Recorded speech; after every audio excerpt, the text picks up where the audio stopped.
on these calculations, she could have just over £1 million in her ISA account at the age of... Hi everyone, welcome to our channel. Thank you for joining us. For those of you who don't know us, I'm Leanne and this is Baby Belle, who has just chucked her toys on the floor. For those of you who don't know us, I'm Leanne and this is Baby Belle. Today we're going to be talking about money. Now, money is a huge part of our lives, but we don't really get taught much about it, especially not at school. So when it comes to things like mortgages and taxes and savings, we don't really know what we're doing, and it can be quite scary and difficult to know where to start. What are you doing all the way over there? What are you doing all the way over there? This video isn't going to be a long, drony, boring one about how to save and how it works. But I wanted to share what we've learned as we've looked into how to prepare for Baby Belle's future. The first thing that springs to mind when you think about savings is high street bank savings accounts. They're easily accessible and pretty much every bank has one. But the interest rates on those are absolutely shocking.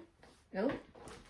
At this moment, your average savings account gives you less than 1% interest on average. So for every £100 that you save, you get £1 in interest. And you may have to pay tax on that interest. So that's where ISAs come in. There are two types of ISAs for children, a junior cash ISA and a junior stocks and shares ISA. Now, I'm not a financial advisor, so this is just what we've learned when we've been researching into these products, so I do urge you to do your own research. Like adult ISAs, junior ISAs are a tax-free savings product, which means that you don't have to pay any tax on your interest. Because of this tax benefit, the government limit how much you can pay into the junior ISAs, and the current limit is £9,000 per year.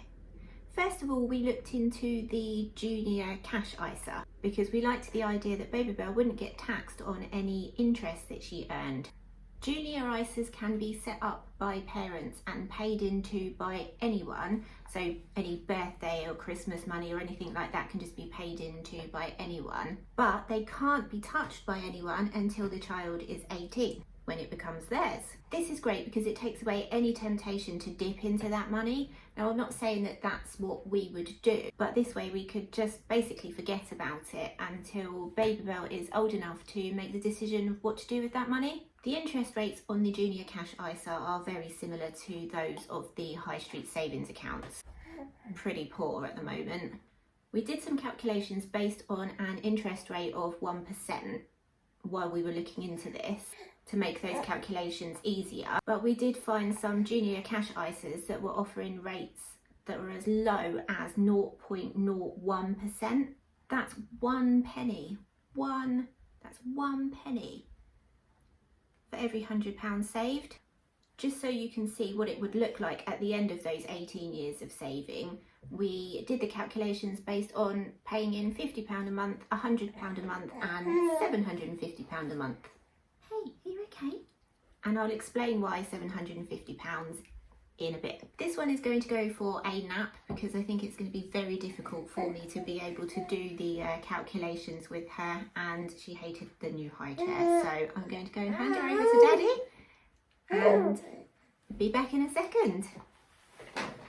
So this is worked out using a compound interest calculator, and you can find one of those just by Googling, but I will put this one down in the description so that you can have a look and try out some calculations yourselves.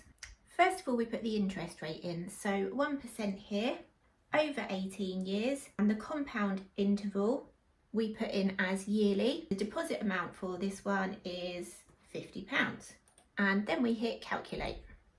As you can see, with that £50 per month, you would deposit a total amount of £10,800, and on that you would earn £1,022.69 interest. So that would mean that at 18, Baby Belle would have £11,822.69. Then we do the same with the £100.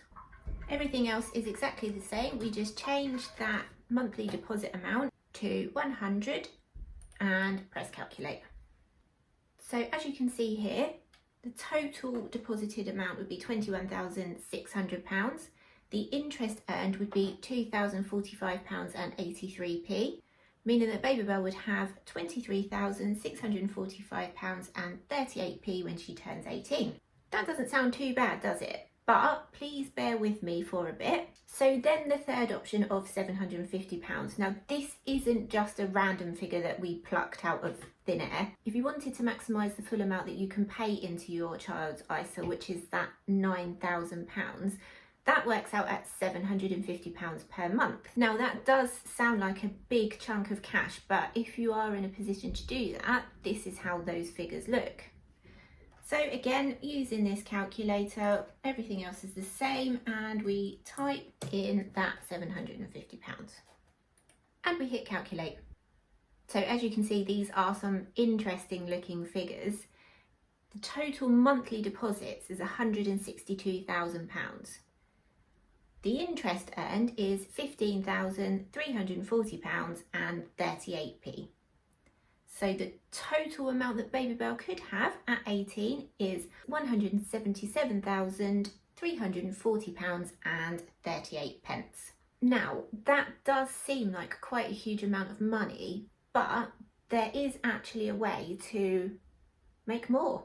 We then started looking into junior stocks and shares ISAs. If you're like me, you probably don't know much about investing, and the word investing just conjures up images of sweaty men with their ties hanging off, shouting up at big screens and getting stressed. But since looking into it further, I've realised that that's not actually how it is. For us average people, investing is actually a long-term thing, which is not quite as scary. Again, we're not financial advisors. I do urge you to do your own research into this. However, if you don't know that it exists and there are other options out there, how do you know what to do your own research into? With investing, there are risks, but it's not like what you see in the movies. That's usually trading, which is completely different to investing and what we're going to talk about here.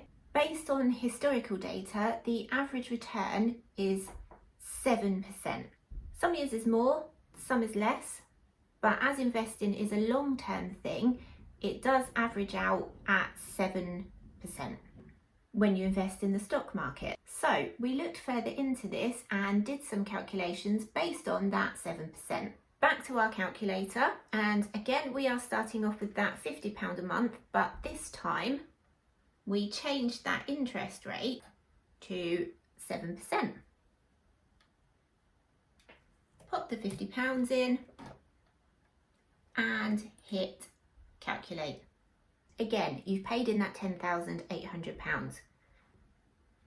But the potential returns on this, now remember it is potential because it's the stock market, it's not guaranteed. The potential returns are £10,245.91.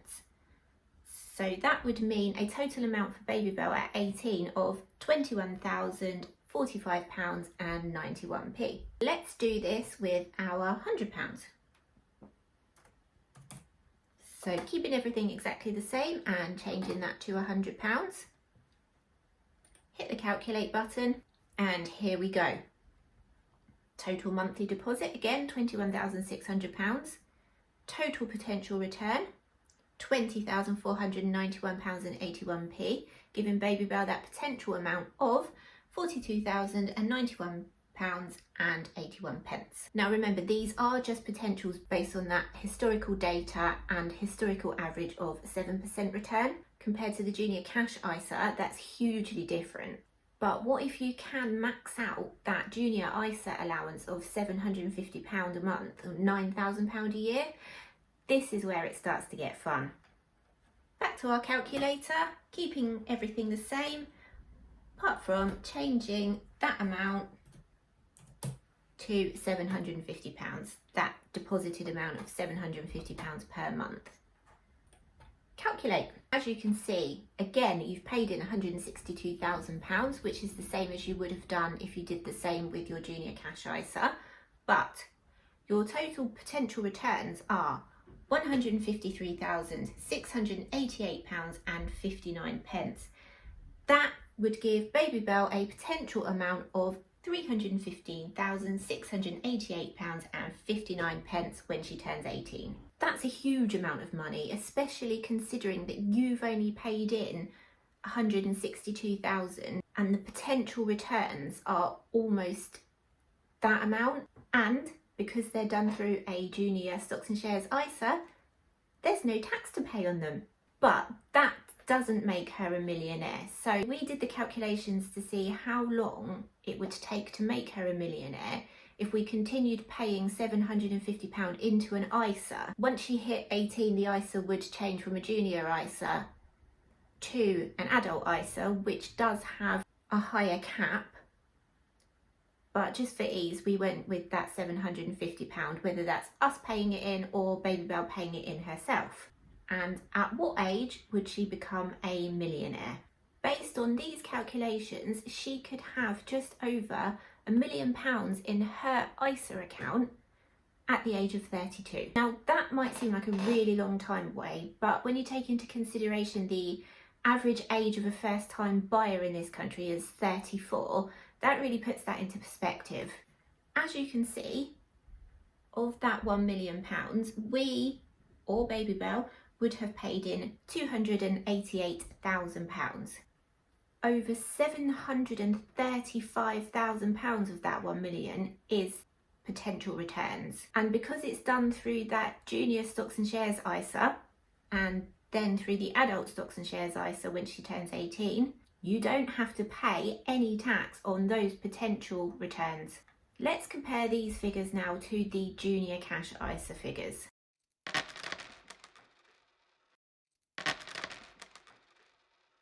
As you can see, that is a huge amount of difference. For reference, Babybel would have to continue paying in £750 a month on that 1% interest rate until she is 75 to be able to hit that £1 million figure.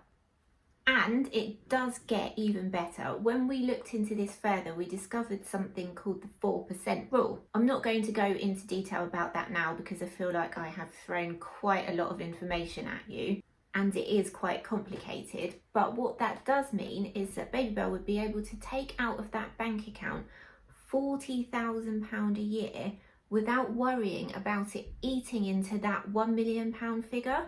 So that's basically an additional salary of £40,000 a year at the age of 32. When you take into consideration that the average salary in the UK at the moment is around £29,000, that's a big chunk of money. And you don't have to pay tax on it. Based on those figures, we have decided to go for the junior stocks and shares ISA. As I've already said, probably more than once, I'm not a financial advisor. This is just what we've chosen to do based on the research that we've done. And we have done a lot of research into it. If this is something that you are thinking about doing, please do your own research. It is the stock market and there are risks, but if you don't even know that these options exist and what they could mean, how do you know to look into them? Hopefully this has given you some new ideas of ways to plan for your baby's future other than those, quite frankly, pitiful savings accounts rates that we get from the high street banks. As I said at the beginning of this video, I didn't want to make it one of those long, boring, droning ones that you just switch off from straight away. And I have only briefly touched on this subject. So if you have any questions, please pop them in the comments, or alternatively, you can DM us over on Instagram at babybelandmummy. And if you'd like me to go into a bit more detail about this subject, please let me know, because I'd be more than happy to do another video explaining it a little bit more and sharing what we've learned. As usual, we really hope that you've enjoyed this video and found it useful. If you did like it, please give it a thumbs up, leave us a comment, and don't forget to subscribe. It makes us really happy and it lets YouTube know that the video is worth putting out for other people to watch. We'll see you next time. Say bye. Say bye. Gonna look in the camera and say bye. Yes, you are. Right.